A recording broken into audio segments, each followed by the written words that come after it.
दिनै 32 नं भेरगाव समष्टिनि सिङाव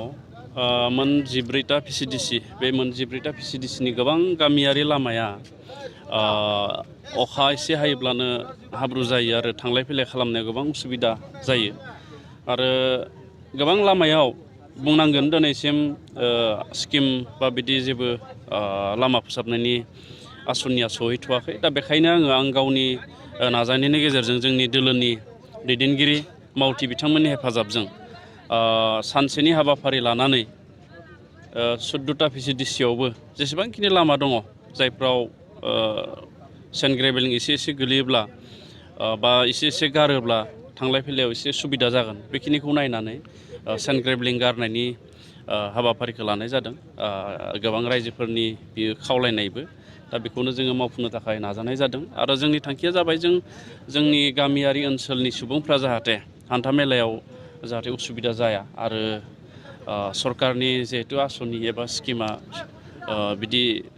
थोथ'वाखै बा बिदि होसोनो जों हायाखै दा बेखायनो सरकारनि स्किम फैसान्दि बा फैनायनि सिगांनो जोङो जाहाथे जोंनि इनिसियेटिभजों बा जोंनि नाजानायजों रायजोखौ सुबिदा होनो हायो बेखौनो जों थांखि लानानै बे हाबाफारिखौ मावनाय जादों आरो जोङो थांनाय बोसोरावबो बेबायदि हाबाफारिखौ जोङो मावदोंमोन आरो देग्लाय जोङो नैबे दिनैनि सानखौ लानानैनो बे खामानिखौ जों एखे मोनसे थांखिजोंनो जोङो बे खामानिखौ मावफुंनो थाखाय नाजानाय जादों। दिनै सानसेनि हाबाफारिनि गेजेरजों गंबेसे गामियावहाय बे खामानिखौ मावफुंनो हानाय जागोन? गामि हिसाबैथ' बबेबा गामियाव दोंसे बबेबा गामियाव दोंनै दोंथाम बिदि लामा दङ दा जोङो मोन 14टा PCDCआव गासैबो गामियाव गैया थेवब्लाबो प्राय 60-70 खानसो गामि बे गामिनि लामाया गाज्रिथार अबस्थायाव दङ बे गाज्रिथार अबस्थायाव थानाय लामाखौनो जोङो दिनै सानसेनि गेजेरजों जोङो खोनो थाखाय बा फोसाबनो थाखाय राहा लानाय जादों। गंबेसे ट्रेक्टर एबा दासिम जोङो ट्रेक्टरखौ 40 खान ट्रेक्टर जोङो हमनाय जादों आरो डाम्पार जिहेथु गामियाव गासैयावबो डाम्पारा हाबजोबा दा बेखायनो डाम्पारखौ जोङो गंनै आरो JCBखौ जोङो गंनै बिदि हमनानै जोङो दिनैनि सानसेनि हाबाफारिजों जों बे हाबाफारिखौ मावफुंनो थाखाय नाजानाय जादों। लामाल' नङा आरो नैबे जोंनि बिटिआर हालामाव गोबां जौगानायनि खामानि मावो बेनि थाखाय सरकारा जौगानायनि थाखाय जोङो माखासे खामानिखौ मावगासिनो दङ सोलोंथाइनि बिथिङाव जोङो माखासे हाबाफारि लानानै खामानि मावगासिनो दङ बेनि अनगायैबो आबादनि बिथिङाव जौगाहोनो थाखाय जों माखासे खामानि मावनाय जादों बेफार बानिज्यनि बिथिङाव जौगाहोनो थाखाय जों माखासे खामानि मावनाय जादों आरो जोंनि जि ससियेल एबा समाज जौगानायनि थाखाय बेनि थाखायबो जों माखासे खामानि मावनाय जादों आरो देहायारि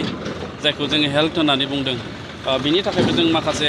खामानि मावनाय जादों आरो बेनि अनगायैबो जोंहा मोनफ्रोमबो डिपार्टमेन्टाव नङा माखासे जायफोरा जोंजों समाजजों जोंनि ओनसोलजों गोरोबफानाय डिपार्टमेन्ट बे डिपार्टमेन्टफ्राव जोंहा मोनसे जोङो मिशन दङ जेरै पिक मिशन जोंहा Bodoland sericulture mission handloom mission गटारि मिशन दा बेबायदि मोनसे मिशन मुडआव जों खामानि मावदों जाय मिशनाव रोजा सुबुङा इनभल्भमेन्ट जागोन बा रोजा सुबुङा बे मिशननिफ्राय मुलाम्फा जागोन दा आं सेरिकालचारखौ नायो हिसाबै बड'लेण्ड सेरिकालचार मिशन बेयाव जोंनि बड'लेण्ड ओनसोलनि 40,000 न'खरा बे बड'लेण्ड सेरिकालचार मिशनजों थोंजोंहै मुलाम्फा जागोन आरो बेनि अनगायैबो 10,000 जायफोरा जि दानाय लुनायाव रोंखा राखा बा रोङो बा जि दानाय लुनायखौ दासिमबो मावनानै जागासिनो दङ बेबायदि जि दाग्रायाबो 10,000 बिथांमोनहाबो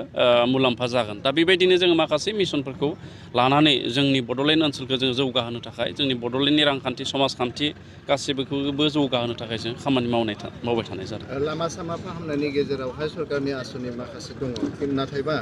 प्रपार टाइमाव बेबायदि आसनिया मोनफैयाखै दा जिहेतु नोंथाङा दिनैनि हाबाफारिनि गेजेरजों मोनसे मिशन बायदि नोंथांनि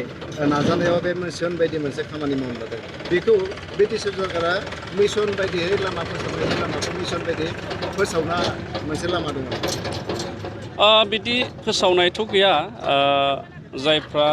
गावबा गाव समस्थिखौ मोजाङै नायो समस्थिनि रायजो राजाखौ मोजाङै सुबिदा होनो नाजायो बिथांमोना बे हाबाफारिखौ गावबा गाव लानो हायो आरो नुदों आङो गोबां एमआनो बा गोबां MCLAआनो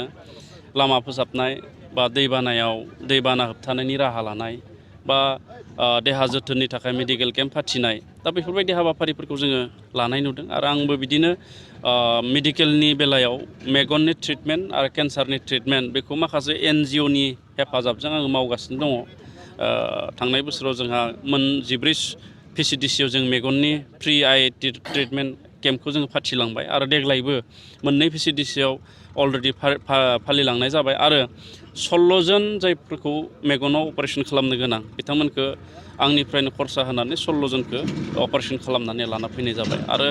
सोलोंथाइनि बिथिङावबो जों माखासे खामानि मावगासिनो दङ बेबायदिनो आबादनि बिथिङावबो जोङो खम समनि गेजेराव माखासे एवारनेस लानायनि हाबाफारि जोङो लादों दा बेबायदिनो माखासे खामानिफोरखौ जोङो मावगोन दा गासैबो MCLA बा EMफोरा सोरबा मावाबो जानो हागौ नाथाय मावनो गोसो जायोबा हायो बाजाज बाइक लानो गोसो गुदुं सुबुंफोरनि थाखाय मोजां खौरां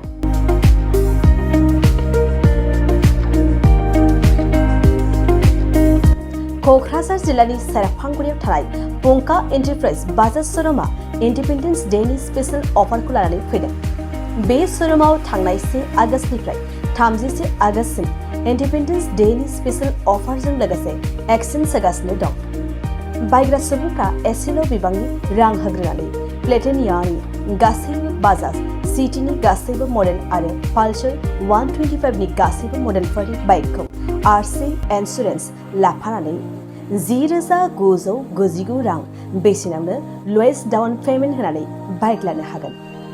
नोंथांमोना सेरफांगुरि आरो सराइबिलाव थानाय पंका एन्टारप्राइज बाजाज श'रुमाव इन्डिपेन्डेन्स डे स्पेशल अफारनि खाबुजों नोंथांनि लुबैनाय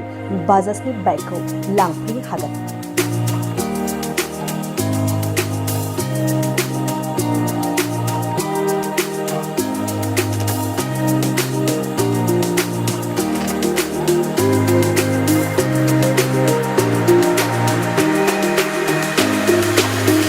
खाबुफोरा जादों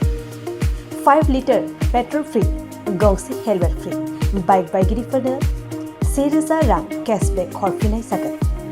जुदि नोंथांमोना गोसो दंब्ला आबुङै मिन्थिबावनो थाखाय नैबे मबाइल नम्बर 9395303476 आरो 9101547892 आव थोंजों सोलायनो हागोन